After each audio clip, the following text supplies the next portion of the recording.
this video, we're taking a look at a list of books that I think are, dare I say, undervalued. And the concept is this: if we have hit the comic book bottom for the market, or at least some serious stability, with the caveat of all of this crazy uncertainty on the global stage, and who knows how all this tariff talk and global uncertainty for financial markets is going to affect comics in the long term. But as of right now, we are still seeing some serious stability, consistent sales, consistent interest in comics. Then this could be a good time to pick up books that have seen a big spike in the past, have corrected, are now at comic book bottom of the market prices that will be reintroduced in shows later on. And there's one particular show that has me really excited and where most of the books from this list came from. But before we hop into it, I want to show you what's over at brycecomics.com right now. This is stuff that most of it was listed today. Vampirella #1 in 9.4 white pages, trade available. Why this book is still sitting there a few hours after I listed it is absolutely bananas to me. I mean, this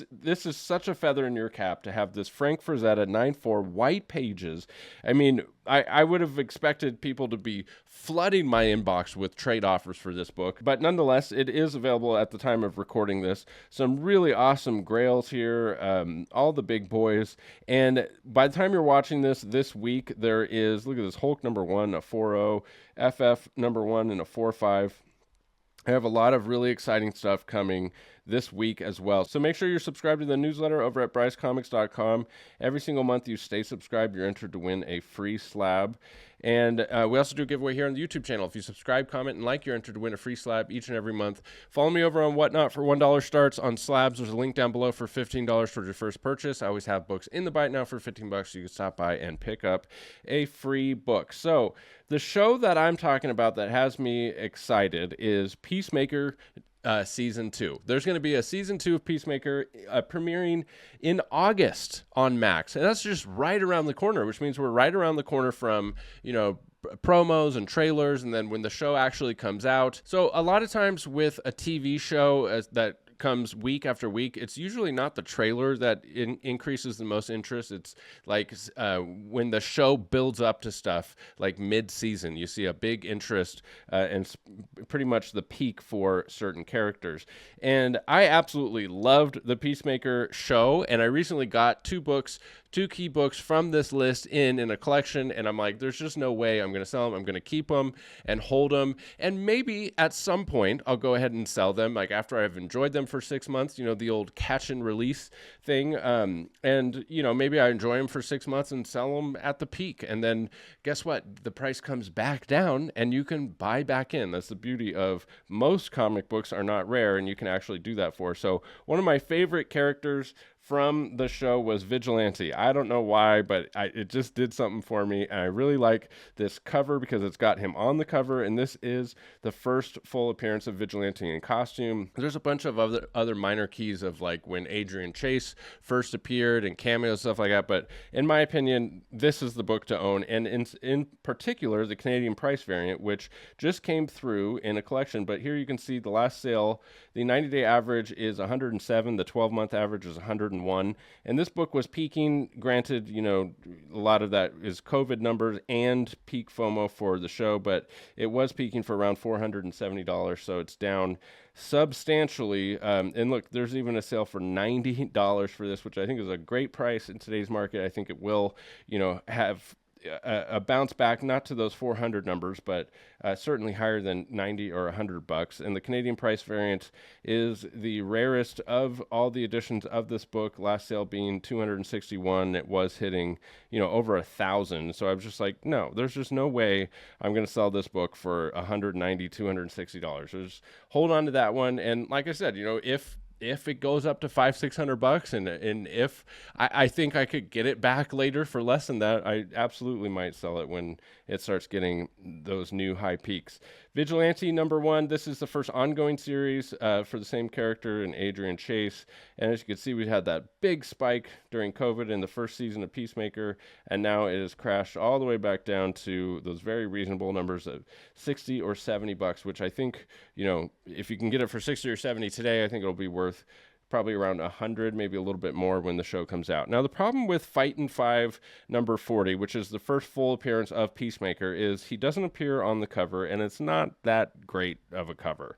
So that's the only thing, holding this book back. And something to keep in mind about all of these books on this list is these are kind of flash in the pan type of books. These aren't like those tried and true key issues that collectors across the board, whether they watch the show or not, are collecting. It has everything to do with the show, because nobody has Fightin' 540 high on their list unless they like the show.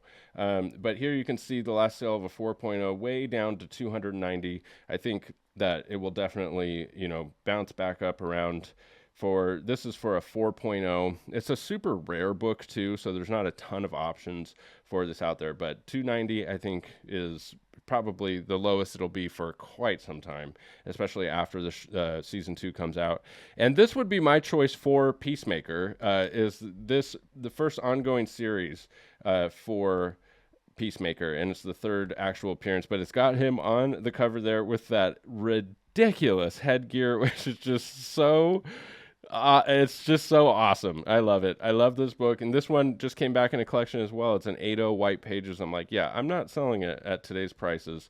$444 for an 8.0 when it was hitting over 1,000.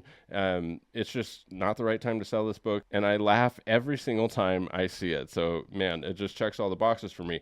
It's got future upside potential. It brings me joy, and so there's just no reason to sell it right now. Next on the list, we have Fantastic Four Annual number 6. Now, the problem with this book is there's so many of them out there. It's like every single collection that comes through has a copy of this, or multiple copies. Sometimes they'll have many copies of this book, and so there's a lot of them out there, and they sell a lot. So, keep that in mind. Also, for me, the cover just leaves a little bit to be desired. But the point that, and the reason it's on the list, is that at today's prices, I think it's a really good time to buy it, because this has double spec, and the double spec is strong. Like this book will hit eventually at some point. It's rumored that Marvel's looking to cast a child in the role of Franklin Richards, this is the first appearance of Franklin Richards, and it's also the first appearance of Annihilus, and it's also rumored that Annihilus is going to be the main villain for the Nova TV series. And when you look at sale prices for this book, I mean, you're seeing a ton of consolidation in that low grade from like 3.0 to 5.0. It's like the same price. It's like around $100, $130. And sometimes, like, even up here, you could see like a 6.5 with the 12-month average at $221. Very affordable, and I think it definitely does have upside potential. Even though this book also kind of has like a sting with it because it got so overhyped in COVID. And so I think that also plays a little bit into why it doesn't perform that well now, as people like, it got so overhyped. Now when they see it, they're just like, oh yeah, that's that overhyped FOMO book. Next on the list, we have Strange Tales 126. And this is another book that has a lot of good key significance, not such a great cover. It's the first appearance of Dormammu. It's the first appearance of Clea. And, it's got some other stuff going on, but it's got this double panel cover, which to me doesn't really hit that well, where they try to do, a cover image for both of the stories inside the book. It's just not the greatest of covers. Nonetheless, Clea is the spec that I think will hit. I mean, she did appear in a previous Doctor Strange movie, and they set it up for her to have like a much bigger role in the MCU. So we'll see if that ever does come to pass. But at today's prices, for $150, you can pick up a mid-grade 5.0. And as you can see, it's all the way back down to like 2018 prices. So definitely an affordable book that has a little bit of upside potential. So that's all I have for this video. Some food for thought about timing your buy-in and, riding that wave. If there's characters that you really like that appear in shows and movies, you could buy them at opportune times, sell them at opportune times, and buy them back. And what ends up happening over time is you can have your entire collection just so much more equity in it, and I know it doesn't fit for everyone. A lot of people have no interest in selling and just collect collect, but nonetheless, some exciting times in the comic book market and some exciting times for shows and movies. Thanks as always for sticking with me to the end of the video. Don't forget to check out brycecomics.com and sign up for the newsletter while you're there to get notified of new drops. Some exciting stuff on the way, some pre-code horror, some major Marvel keys, massive, really exciting indie collection, and so much more. So thank you once again for all the support. Hope to see you guys over on Whatnot, and we'll catch you in the next video. Bye.